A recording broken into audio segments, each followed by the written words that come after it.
All right. Hi, Hey. everybody. Hi, everyone. Hi, everyone. Thanks again for joining us. As always, you are listening to or watching Black Coffee, Honey, and Grits.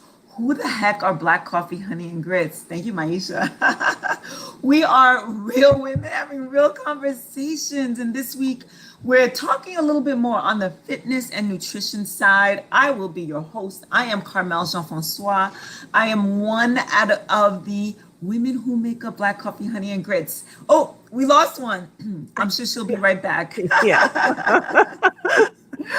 We are Black Coffee, Honey Grits. Ladies, we are the hot coffee. Our lips drip with honey, and sometimes we've got some grit, but we always have sass, class, and all that ass while we talk about what we talk about. And we tell you the things that we do, the things that we're thinking about. We share our thoughts, our ideas, and we're never telling anybody what to do. We make suggestions. We make strong suggestions at times, but never really telling you what to do. Hey, welcome back, Shelly. I'm gonna pass the mic back on. I'm gonna pass the mic down to you before you disappear again. Go ahead and introduce yourself, and we'll just go around and then we'll start the conversation. Sure, I am Shelley A. Carter out of New Jersey, your cross licensed real estate professional holding real estate banking and life insurance licenses. I am the founder and CEO of Housing Ministry LLC, and I use those licenses to make home ownership attainable and sustainable. So that's it. Let me pass the mic on. So I'm memorizing everyone's opener, but my name is Maisha and I am the Sensual Energy Alchemist. I am a teacher of sex magic, an intimacy coach, and a master life coach. And I guide women largely over the age of 40 into their confidence and power through pleasure. Carmel, mic is yours. Lovely. Thank you. Thank you. I am Carmel Jean Francois. Like I said, I am owner, founder, and CEO of CFIT Coaching, working with folks who have come to realize that they have a food and sugar addiction. And I guide them in adapting a whole food, plant based lifestyle in order to combat that addiction, as well as the chronic conditions that come along with it. And I'm always here just encouraging everybody to add more plants to your plate. So Monday we spoke about nutrition, mindset, and nutrition. Today, we're talking a little bit about movement, and I'm using the word movement for a reason. So, we entitled this, Do You Know About the Secret to Mobility and Longevity? It's to get up and move, folks. Get off that couch. Get off that couch. It's no real big secret. Our bodies are these amazing machines that are built to move. And so the best thing for us to do is get up and do exactly that. But so many, like for so many of us, our lives is really filled with sedentary practices, habits, even work and careers. And just before we got on, Maisha said that she spent all day doing interviews and things of that sort. Unfortunately, the way technology has it and the way our culture currently has it is it really forces us to sit in front of a screen all day long, and so many people really have no power against that, right?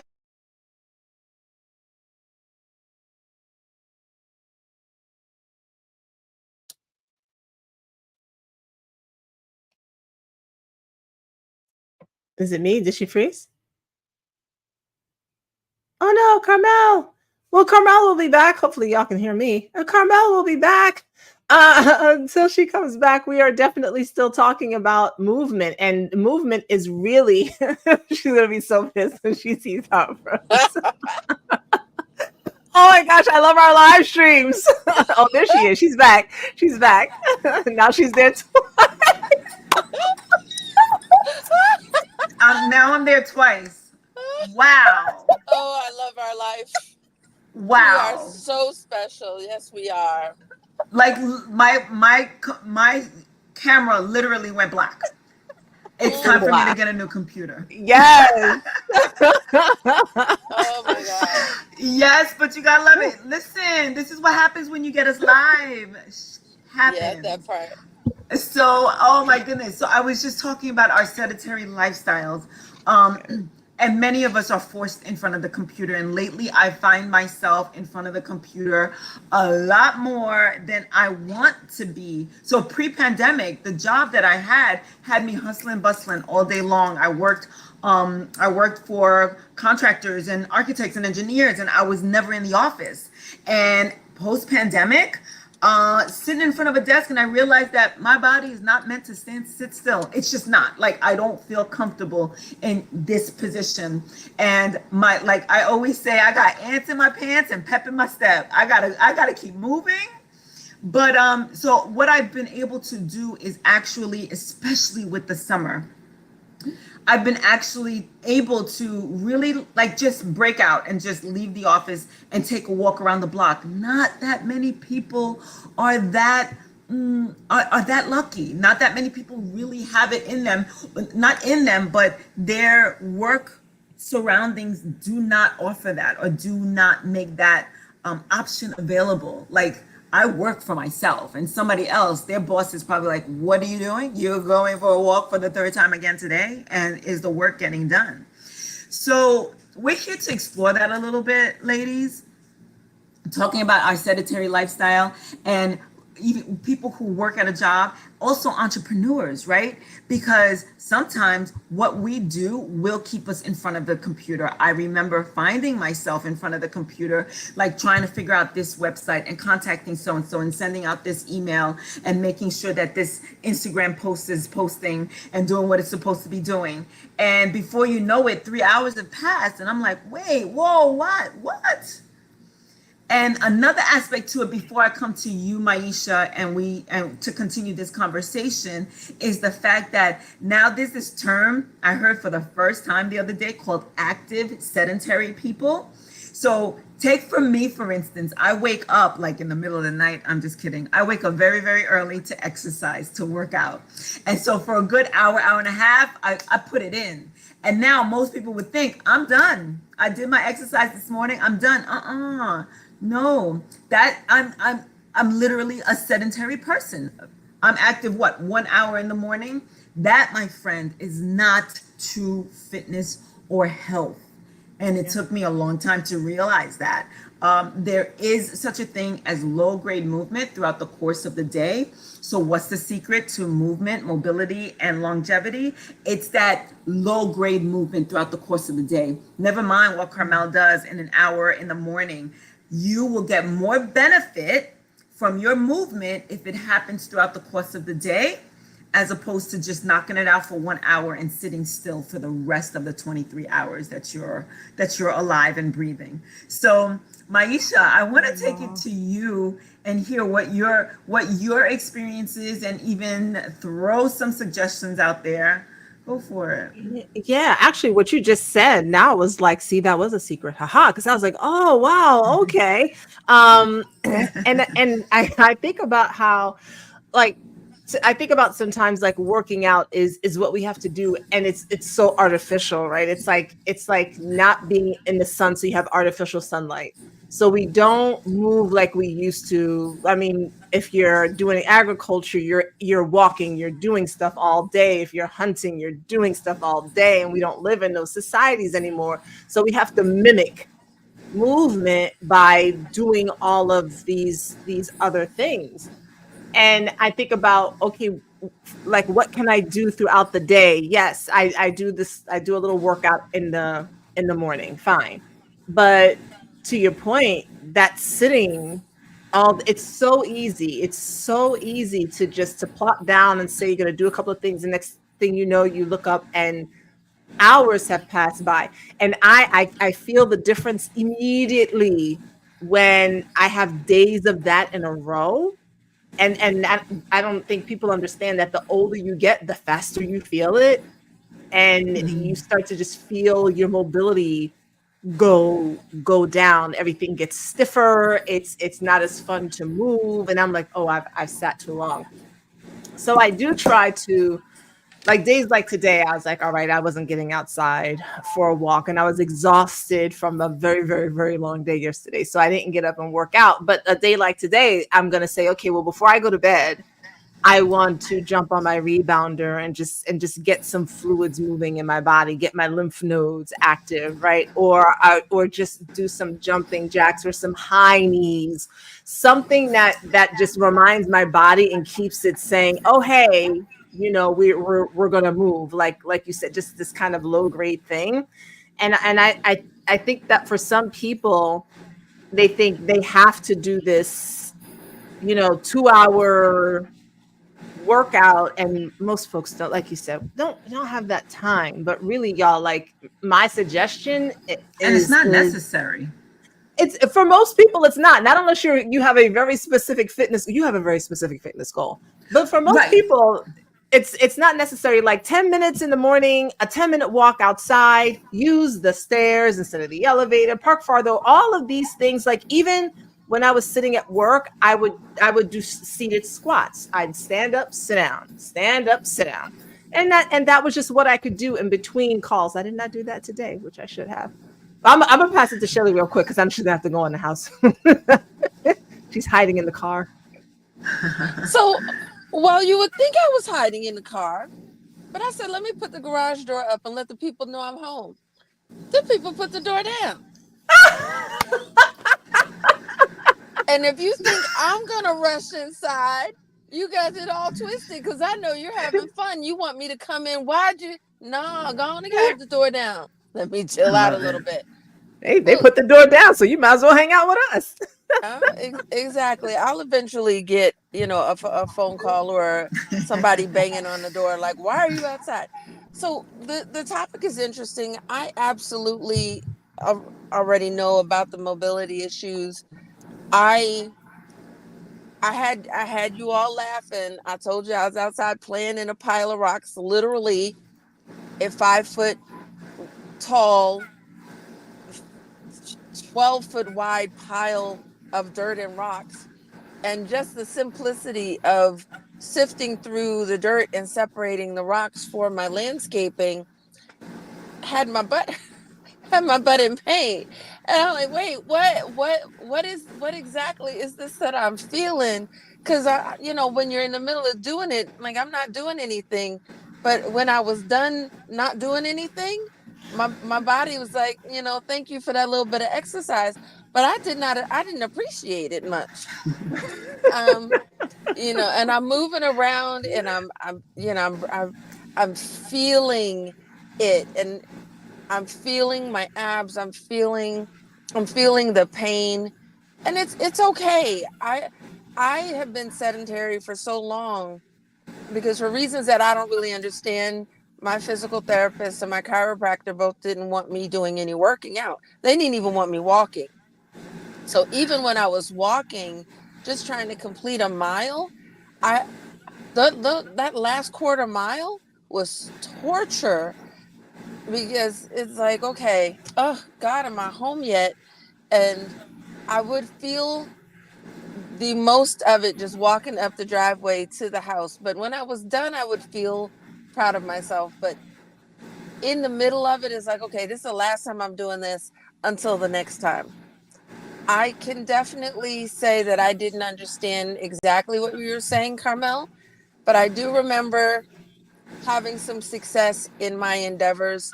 I don't know if you remember me saying I used to pop up during commercials and just go get on the floor and do some abs and do some random push-ups, for whatever struck me. And that the commercials would be my alarm.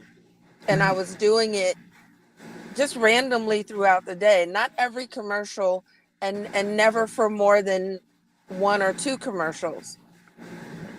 Hearing it the way you're just describing it, it's like, okay, so go back to that little bit of system. Just randomly, you go to the bathroom, do some push-ups against the sink. It's secure, it's heavy. When I'm doing the dishes, I tend to try to stretch. Weirdisms. We're here, we're live, but I don't care. Maisha knows, grew up dancing, and my father used to always yell at me because I'd be there washing the dishes and I'd have a leg up on the countertop. He was like, what is wrong with my child? I'm like, I'm stretching. I feel tight. That's right. And I need to do that. Okay, I'm gonna let you both. I'm gonna let you two. No one else is gonna hear this. I just realized that the railing in the house is the right height, and I discovered I could get this leg up there. Getting it down though is a whole other conversation. But Don't I get Don't feel, hurt stuck. yourself. listen. If you can't laugh at yourself, I'm just pleased that I can actually lift Yeah. my leg up there. Good But point. after doing the stretching, having the energy left to pull that thing down, because when you don't kick your leg up on a bar, you tell it what to do. So I'm also finding that I'm looking forward to, I think, a little bit of having that control back. So if I say, okay, these are my goals, and I take your method of just doing a little bit here and a little bit there, then that's fine. And I don't think you've shared it with everybody, Carmel, but Carmel, I'm part of, Carmel is also one of my coaches. So she challenged us to do planks. I did a plank, and I don't know I'm how gonna many let you finish your story, but go ahead. I don't know how many seconds I did. I tried it this way, I tried it that way. It was pure comedy. But where I'm going with all of this is, whether it's working, whether it is pretty, whether it is ugly, I still find some joy in either doing it or laughing at myself doing it. It's easier to actually get through it because I catch myself laughing, especially when I know I'm recording it and I'm going to share it anyway. So, it's this mindset that I'm in, where I'm not requiring myself to be perfect. I know the form isn't that great. I know the form, because you both are trainers in that way. Changing your form just a little bit will hit or miss your muscles. So I'm right now just focusing on, do I feel it when I do it? Have you ever thought about teaching dance for little girls? Ah, that's interesting. I haven't. I don't know about those two, but I'm right now trying to navigate a little boy. If I had a little girl, maybe that would be true. But where I want to wrap up with this That's a is good feeling. suggestion. It is though, right? Is feeling it and doing it again, because that's what I wanted to tell you. You talked about doing the planks, and I think I'm going to go back to maybe saying, okay, why don't I try to do 5 or 10 of these things every so many days, because it's okay to do one, but if I did one, I can do two. And if I keep doing them, I know I can get into them. And it's something that I'm looking forward to. So thank you for even mentioning it. You know what? I'm going to piggyback off of everything you just said. There's so many gems in there, and I hope people caught it, right? First of all, back to that mindset piece. That mindset. So, folks, when I put that challenge out there, I said, everybody give me planks. Shelly was like, oh, no, I'm not going to do that. And it was because Shelly said it out loud. It was just a challenge. Can you guys do this? It was just a challenge. When Shelly was like, oh, no, I'm not doing that. I said, all right, now it's mandatory. Now it's mandatory. And guess what? Everybody jumped on the bandwagon and did it. So, mind you, Shelly not only did the plank, but she gave me 3 different versions of a plank. I did. Well, yeah, I was trying Shelly, to find which one I could do. I remember she now. was trying to, but you did all of them with really good form for somebody that was talking. She talked herself through the whole video. She came up in a knee plank. I said, okay. And I was just like, I'm done. I'm good. Then she stopped and she gave me a full plank. I said, wait, what? And then she came up off her knees on her elbows. You gave me 3 different planks, Chica. I don't know if you even realize that. I was just trying to find my way through it. Mindset, folks, we can do hard things. And that's another thing that keeps people back, like thinking that they can't do certain things. One of the women in the group, she says, I've never done a plank in my life. And she got up and her form was beautiful. We're so much stronger than we think. And sometimes we don't give ourselves the credit for it until we're challenged or until we're forced in that predicament, right? until we're forced to do that thing. But why wait till we're forced to, like, even in a negative sense? And why not challenge ourselves and just like know and understand that our bodies are so much more resilient than we think? It can endure so much. And the mindset of it is like, we live in this culture and it's like, why should I do that thing when I could have everything brought to me? Uber Eats could bring that to me, right? The corner Chinese restaurant will deliver. Oh, listen, all I got to do is drive up to the window. Let me put in my order in real quick and have some boy bring it to me. And all I have to do is tip him. Like, we live in a society that we literally don't have to do. We don't have to go anywhere. The remote control, right? Or just call some kid, like call your kid and say, bring me my bag. You know, like, we don't have to move, which is absolutely incredible. So back to another thing that you said, Shelly, where you're working around your yard and you're doing a lot of this activity and you're doing it outside. That is like, you're knocking two birds with one stone. You're getting it done. You're getting your sweat because you're working in this heat. So you're sweating, removing toxins from your body. You're breathing in the fresh air and you're moving your muscles and you're working up mobility and agility. When I tell you, Shelly, you're checking off all the boxes and don't even realize that you are.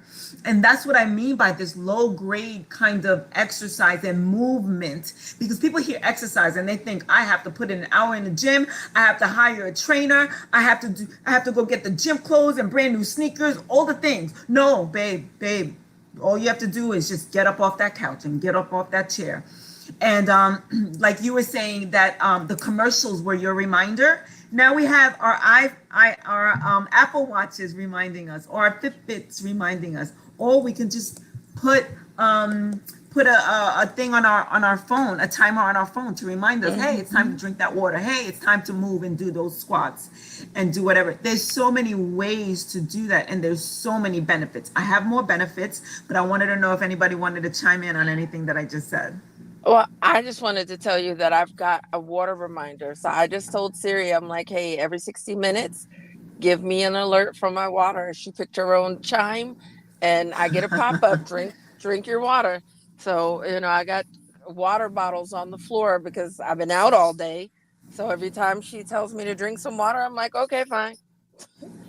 Yeah, I've got reminders on my phone as well to drink water. Because again, it's easy to, when I'm at home, I will forget to drink water. When I'm out, I'm drinking all the time.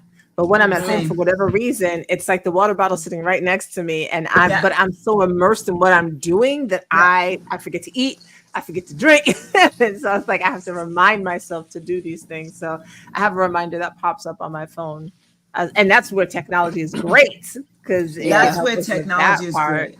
Very helpful. I was thinking about it, like Asian culture and how much they still, and other indigenous cultures, and how much they still move and they still squat. And I had a consult. I was helping out a friend, had a consult with her. She's a health coach, and she was asking me about my health and fitness goals. And I was like, look, at this age, the like flat stomach would look very odd on me right now because my rib cage is different. So my pregnancy expanded my rib cage. So if I wanted to get my stomach to look smaller, I would start to look emaciated because my ribs would be sticking out now because my ribs are bigger, they're wider than they were before. So I was like, so I'm not so much interested in that. I said, but what I am interested in is mobility. What I am interested in is strength, because that's the thing that'll matter when I'm 80 years old. What I'm interested in is my balance. That's this, I've still retained some muscle, but that's the phase that I'm in. And what helps with that is movement.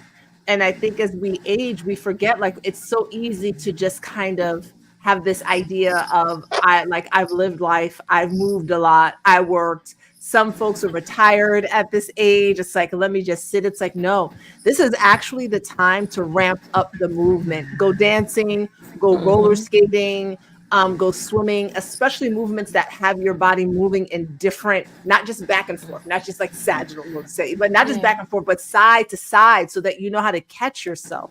And that's so important, because it is the slips and the falls that take so many people out. That one hip fracture that people never recover from.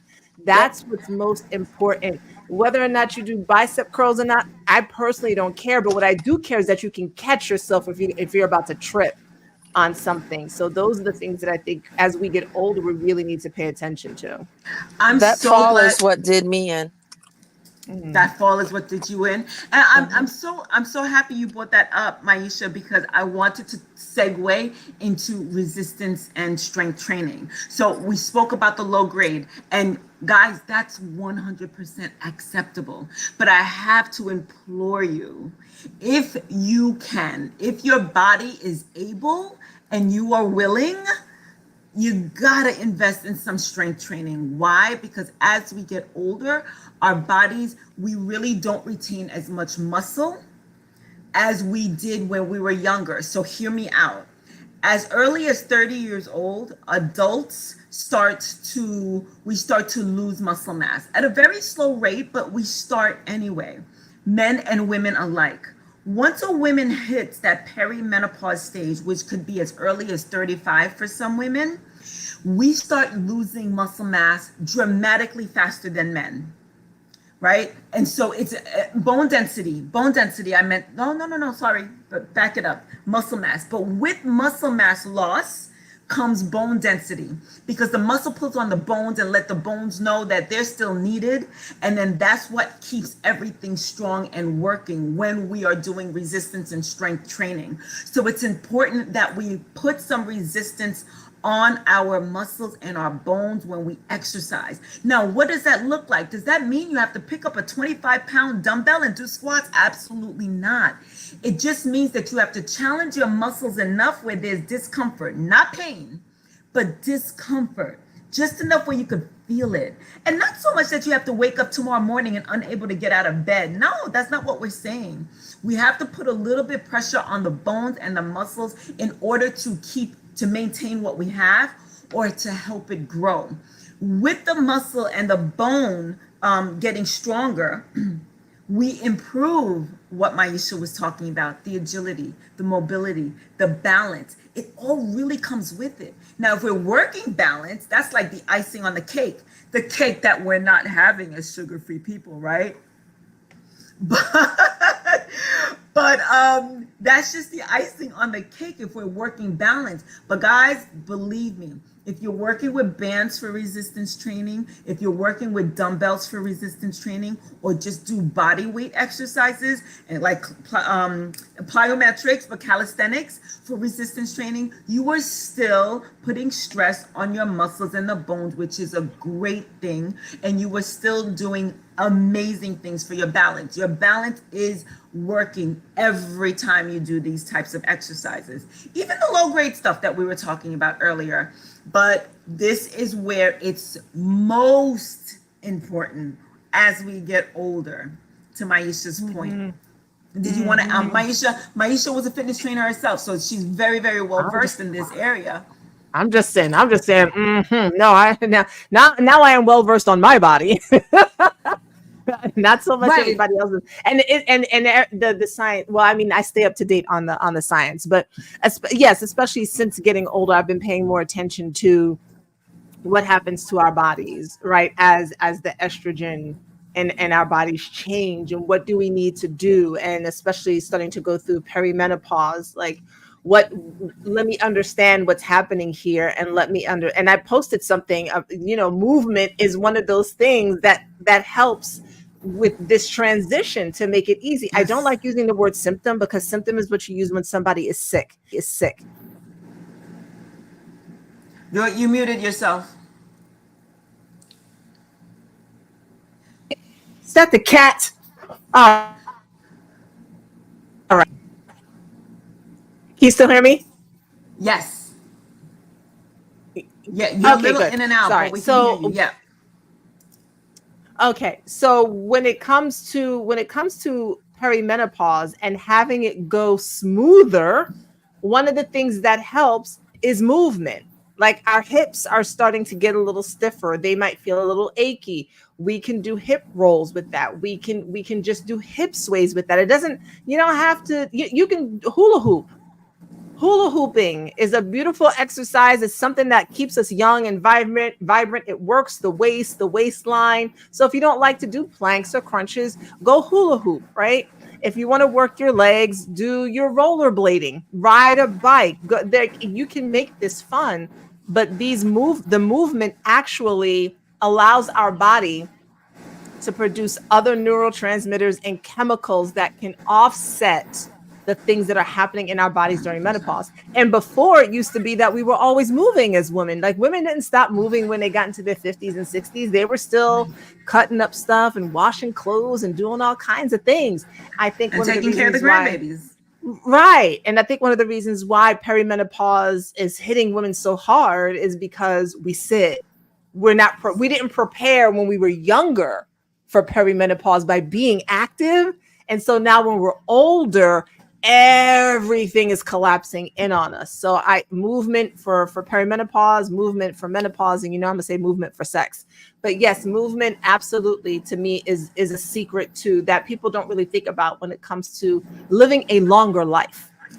Mm-hmm. So you said a couple of things that I want to touch on. The preparation, right? We don't prepare when we're younger for what's going on when we're older. So I had a friend who went in for a hip replacement, and her doctor told her that she was going to be out of commission for a while. And so she started preparing for that. She happened to be a very fit person. I'm like, that what he said about you, that doesn't apply to you. And she's like, you think? I'm like, you are way too fit. He's talking about the sedentary person. He's talking about the person that doesn't not go to the gym and keep herself fit. And lo and behold, she was like, Carmel, you're so right. Like, I feel good. Like a week out of a hip replacement, she was doing movement and going to the gym and just keeping it easy. But she was there, where most people really can't say that for themselves. Mm-hmm. And I have a story for you, right? So I remember my first job, I was like 20-nothing years old. And one of the guys in the office, he was really looking down at another architect in the office. And the architect that I'm referring to is a woman, a female architect. And he was just like, she goes home to have sex. I'm like, well, bravo. She's got to work out what she just ate. I'm like, well, what are we judging her for? Right? Movement. That is movement. Movement. Why are we hating? Jealousy. Right? Jealousy. Exactly. He's just mad because he doesn't live close enough to go home and get some. You said something about your friend and the being active, and it's when I look at my own parents and how they have responded to health issues. My mother ended up being very sedentary as she got old. I mean, she would say she moved a lot, but she really didn't. She worked from home. And so unless she was going out, and that, especially after the pandemic, right? She really did not go out at all. And so from 2020 on, she was really mostly at home and didn't go anywhere. Right? And so when the lung cancer came, her body was already deconditioned along with asthma and smoking, but so she was already deconditioned. My father has had 3 or 4 open heart surgeries. He's 75, right? Because he had a heart issue, and they had that they found when he was older that nobody knew to fix when he was born, right? Because they didn't have the technology. But he's had all these surgeries, and dude is still, kicking around, making all kinds of jokes. But my father was very active. He played football, he played basketball. He's who I got my love of working out from. I would work out beside him. He was running, he was doing things. And so even though as he's gotten older, he also eats 1 meal a day. He walks wherever he can, right? So that's been him. And that living that lifestyle from when he was younger is what has probably saved him and helped his recovery, and still dealing with issues and he's 75. But it's the preparation beforehand that will help us. And it's not too late to start. Like, please don't think you're 50 or you're 60 and well, there's so much you can change in your body in 2 years. I'm gonna say this and I'm gonna pass the mic. My Mhm. personal belief is that yes, eventually we do die for sure. Like the body gives out. But my personal belief is that we can like it wants to regenerate itself and It be does. healthy. Every single cell in our body wants to 100%. do that. And so if we start at 60 and we start doing what we can, no, we might not be like a 22-year-old, maybe, who knows with genetics, but it doesn't matter. You'll be healthier. You could be like you're 47. Right. So it's never, I don't care if you're 80, it's never too It's late to never too start. late. It's not. It's not, Maisha. Like you said, our body wants us well and it responds. It's like, oh, this is what I've been thirsty for.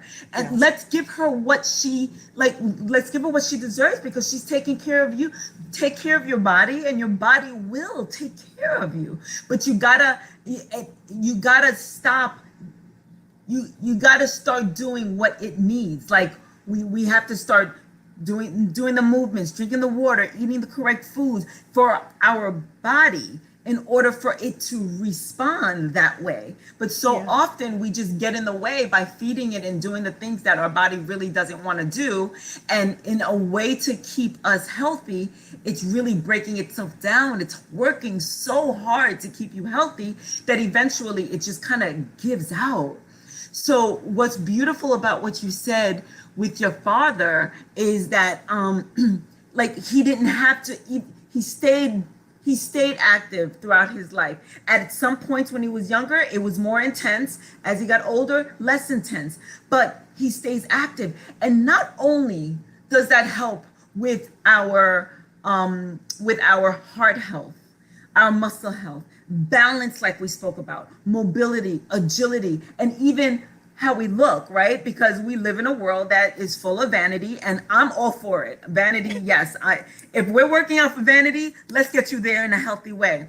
However, the cognitive, the cognitive benefits to Yes. exercise, because when we're breathing in because we've just exerted, we're taking in that deep breath and that air and that oxygen into our brain. All muscle, the blood is flowing. Our brains are getting blood and oxygen. Everything is working the way it's supposed to. Our brain benefits from that so much. And we can clear the fogginess that we feel, whether we're perimenopausal or whether we're a dude. We can clear that brain fogginess. We can retain information better. We sleep better. And sleeping, REM sleep helps us remember better. Like, listen, there's nothing in the body that does not benefit from exercise. Nothing. It should be a prescription. The doctors should be saying it, and they should not be saying it, lose weight and exercise more. It should be, this is something that our body needs, just like the air we breathe. It's that important. It's that important. So I wish I had like a bell, like a ding ding on Clubhouse, like they used to do. When I went to see my father yesterday, and he said, "What did he say?" It's like, yeah, they talk about when people like I said, what do they mean when people die of natural causes? He said, that's not a thing. It's like, well, I guess their heart stops. He's like, well, that's not natural. I was like, yeah, that's not. He's like, it's not natural for your heart just to stop. Something was already happening before it even got there. But he said, no, you don't just lay down and your heart go, okay, I'm finished. Right? He's like, something else was already going on, and no one was paying attention to it, and no one caught it Yeah. beforehand. So I was like, okay, no natural causes. Got it. Got it. Hey, Yeah, Shelley. I don't believe in natural causes. There's something happened. Whether it was, you're older, so that's what happens. Or in our case today, and it's more than likely it's a chronic illness, unfortunately. Yeah. Yeah. Shelley? Yeah. I've just been listening to you guys and taking my mental notes. I don't have your expertise. I'm just a regular old human on this planet trying to learn what to do and keep myself moving a little bit longer. All I know is that the movement is good for me even when it feels bad. So I'm not going to sit here and tell you that I'm going to go do a whole bunch of jumping jacks or the whatever else. I'm working my way into it. That's And it. you Yeah, I know, mean, I someone else said it. I don't know where I got it from, but after when my injury hit me, and I mean, I just woke up and it was ow, like, wait, why is my body not moving the way I wanted to move? I fell on the day after Thanksgiving, and then sometime in January, like I went to bed and that was it. My body was like, poo on you for not taking me to the doctor. Mm. And it was pulling myself up, grabbing the side of the bed to get up. And then after the therapy, I remember that first day, excuse me, I'm sorry, you guys. That first day when I caught myself in the bathroom brushing my teeth, and I realized that I had just gotten up and walked to the bathroom, and I didn't pull myself up. There was no moaning and no groaning. I just woke. So whatever I have to do to have less pain, and if I know that a little bit of walking and some random plank. Okay, can you guys still hear me? Yeah. Okay, good. If I know some random planks and some push-ups, and having that activity will slowly inch me back to just being able to do more, or give me a little extra energy to kick the soccer ball around the front yard, I'm here for it. So Yeah. keep coaching, keep telling, keep teaching, and looking forward to it. That's amazing. I loved what you just said, because there are a lot of people who really do want to do better and really don't know where to start and feel like, what, to your point, Maisha, that I'm too old, and we're not. And we're not too old. And I remember I'm just going to say this to wrap it up, but I remember I was probably still in high school, and I was looking through, I think it was an Ebony magazine. Remember Ebony magazine? Yeah. And I saw these strong looking Black women. They were muscular. And I'm like, and they were older. And I remember them being older. And I remember reading the article saying that their doctor told them to start exercising as they entered perimenopause and menopause. And that stuck with me. I was in high school, and it was like I put that in my back pocket. That stuck with me. I'm like, because I've always liked that physique. And so I was just like, oh, wow, like they look so strong and they're older than my mother, right? I'm like, how do they do that? Because the way I knew, you get older, you deteriorate. And unfortunately, that's the way a lot of people see and view longevity. They see longevity as the frailty, being hooked up to machines, not able to do for self. And it Right. doesn't have to be that way. So nobody wants that. Like, you speak about longevity. I don't want longevity, Carmel, because that means I won't be able to take care and wash my own ass. And that means I won't be able to feed myself and live by myself. And I won't be able to carry my own groceries. And I'm saying, heck no, that does not have to be our future. The beauty of exercising and taking care of self, mind, body, soul, and spirit, all of it, is that we get to enjoy the benefits today and tomorrow, as well as 20 years from now. So Wow. it's definitely something, just like we check off the boxes when we're starting a new job, when we're starting a business, when we're getting the kids ready for vacation or our vacation. Just like we're checking off those boxes, we have to make it as important for us to check the boxes to our daily habits that will ensure our current health, as well as the health of our 80, 85-year-old selves. And one more thing, listen to yourself. So if I don't say anything, I don't think I could get off of here without saying this. Physical therapist said, I'm like, okay, can I play golf? And they're like, no. And I'm like, but it's twisting. I get into the chiropractor. I love my chiropractor. Can I do this? No, just no. But I felt like I could. I feel like I can. And I understand and respect their expertise, but I live inside this body. And sitting here, no, I can't do this and I can't do that. Well, where's my movement? I'm still alive. I'm still eating. I didn't have the lessons on what to eat. So you're telling me not to move, but you're not telling me to investigate what I'm eating. So I'm eating regularly and with zero movement. How could I not gain weight? Right. And then all of a sudden, when you start moving, I joke that my butt hurt, but I didn't die. I don't feel Mhm. any bigger set of pain. We do need to learn how to be our own advocate Yeah. and how to listen to ourselves and not just say I'm old or it hurt, because I have a particular person that I deal with now who, when things hurt, it means, oh, that hurt, I can't do that anymore. And when I say it hurts, we need to do more of it. The more we do, it'll stop hurting. Mhm. So I just wanted to say that again, not expertise, just life experience. Workouts 100%. hurt. You know, you Yeah. take a break from something. When you go back to it, it's gonna hurt. You don't stop. Yeah. And Mm-hmm. let me just, and we can, I know we could talk about the doctors and the people another time. Degrees don't make people experts. Right. Expertise makes people experts. Mm. Understanding the human body, working with different populations of people, coming up with different solutions, that's expertise. Going to school and passing tests is not expertise. That's just going to school and passing tests. Right. And I say that because I am also rehabbing my own knee, and I know some incredible physical therapists, like who that's their craft. And then I know people who work at places that go, do this squat, do that leg lift, squeeze this ball. And I'm like, I've been doing those exercises since my knee surgery and nothing's changed. Like the balance is off. Do you hear what I'm saying to you? I'm concerned about my mobility. Do you have anything for that? Well, this is what they prescribe. No, I don't need to keep going back to you, right? To me, any professional, unless you are have been in an accident where if you move, you will paralyze yourself. Right. Outside of that, my thing is, let's find what movements work for you.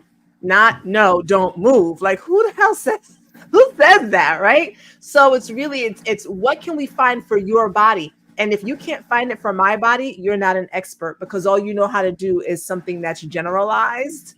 Generalized and expert are not the same thing. Right. So just saying that for 100%. all of y'all out there. Mm-hmm. Yeah, no, it's so true. So Maisha, I don't know, Maisha, Shelly, I don't know if you heard the story that I told just a little bit earlier. The doctor says, "Oh no, you're going to be out after hip surgery for Yeah, weeks and maybe even months." I And did. she was just like, "Oh no!" But in her body, she felt ready to go to the gym, and that's exactly what she did. And she was Mm-hmm. very focused and intentional on not re-injuring herself, right? Yep. So back to your point, to for us to listen to ourselves and know that, listen, I can do these things, and as long as I keep it in a certain range and do a little bit today, and maybe tomorrow I could do a little bit more, right? Mm-hmm. And so not only is the doctor comparing you to the general public, but he's also protecting his license. If Mm. he tells you to go and swing that golf club and you end up Right. in the hospital, that is his livelihood. So he's got Right. to tell you things like that. So we have to keep those things in mind as well. And there was one last point that I wanted to make. Oh, since we're on the topic of mindset, because just to reiterate, what is the secret to our mobility and longevity? It's really our mindset and what we believe and know we can do, and what we accept from other people, and our intention to move despite the fact that I work in this place and I can't get up every hour. It's for us to find a way to make it work for us, because the lives of our 80 and 85-year-old selves depend on it, right? So, but just to speak on some of the things that you said, Shelly, you were like, yeah, it's gonna hurt, it's gonna hurt. There's a difference between hurting and feeling challenged and fatigued and feeling sore. There is a difference. Now, in our minds, of course, we can kind of like see it as the same thing, but I want us to really pay attention to the words that we use, because words have power. So Mm-hmm. when we exercise, we never, again, we don't want to be in pain, but there should be a level of discomfort there. There should be a level of soreness and fatigue. That's when we know that we are actually building ourselves up stronger. So when it hurts, we're actually getting stronger. So we have to choose our words a little bit differently sometimes too, in order for us to come back tomorrow and say, all right, let's get this done. Yeah. I agree with So that. yeah. All right. So with that said, I think we could, if we could just give our summary and we can just do our outro. So Shelly, I'm going to start with you. I say keep it moving so you can keep it moving. And I'm Shelly, real estate banking, life insurance, any Lucille Ballish, harebrained monetizing schemes you got, call me. Let's work it out. Let's sign that NDA and launch the next bestest greatest thing. That's it. That's all I got. This is a Go ahead. song in my head. I did this YouTube video on movement for pleasure, and so I like to move it. Move it is always playing in my head whenever people start talking about movement. But look, my takeaway is, again, yeah, movement is so necessary, and I'll take it into my lane. Ladies, you can still put your leg up close to your knee in missionary if you move your body and stretch. You don't got to get stiff. You can still lift them up in the air and make them go a little further back. And as a matter, anyway, that's a great exercise right there, just stretching. I'll toss the microphone to Carmel. Thank you, Maisha. Oh, glad you said that. And Shelly, I think I'm gonna coin that. I'm gonna probably post it up. Keep it moving so you can keep it moving. Loved it. And it's so true. And yeah, this was a good conversation. This is something that I'm very, very passionate about. So this week, on Monday, I spoke about nutrition. Today, we spoke a little bit more about exercise and mindset. Friday, we'll probably jumble it all together and have a discussion again right here, but 11:30 a.m. ish. So join us, and also join our Facebook group. And if you don't know, I'm sure it's in one of our bios here, whether it's Shelly, Maisha, or myself. And just jump onto our website, get onto our mailing list so that you see where we are and what we're doing. We have lots of things coming up, and we even have an entrepreneurial event coming up. And we would love to share all that information. That's going to be in the fall, November-ish. Everything is ish. So that's why you have to hang out with us, so that when we make these final decisions, you're there to hear it. So thanks for joining us, folks, and talking about mindset, longevity, mobility, agility. And you know what I forgot to mention? Like all the different types of exercises. So tune in on Friday, and we'll talk about different exercises that we can partake, everything from very challenging workouts to a lot more calm, even to breathing exercises, myofascial release, massage. It all counts. It all counts. And sex and throwing that leg up. So bye, everybody. See you next time. Have a good night. Bye.